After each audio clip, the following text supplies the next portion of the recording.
কাপড়গুলো আয়রন করা হয়ে গেছে কি? জি ম্যাডাম, হয়ে গেছে আপনার কাপড়। আরে এখানে একটা ব্ল্যাক কালারের শার্ট পাচ্ছি না।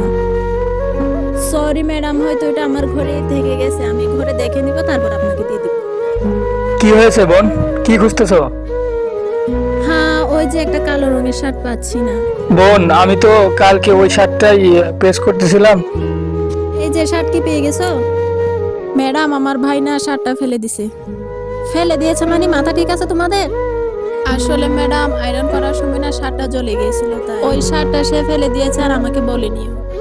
ম্যাডাম, ওই শার্টটার দাম কত ছিল? প্লিজ আপনি আমাকে দয়া করে বলে দেন, আমি ওই টাকাটা আপনাকে ফেরত দিয়ে দেব। 3000 টাকা ছিল। ম্যাডাম, 3000 টাকা তো আমার কাছে এখন নেই, আমি আপনাকে 2 দিন পরে দিয়ে দিব। আরে কোনো সমস্যা নাই, চিন্তা করো না, টাকা দেওয়া লাগবে না।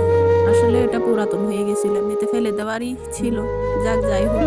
বোন, ওনার শার্টের দাম তো 3000 টাকা। উনি যদি চাইতো তুমি কিভাবে দিতে 3000 টাকা? উনি যদি অবশ্যই চাইতো তাহলে আমাদের থেকে ভিডিওটি ভালো লাগলে অবশ্যই একটি লাইক দিয়ে দেবেন। তো আমাদেরই, তাই না? উনি ভালো ছিল বলে আজ আমাদের থেকে টাকা নেয়নি।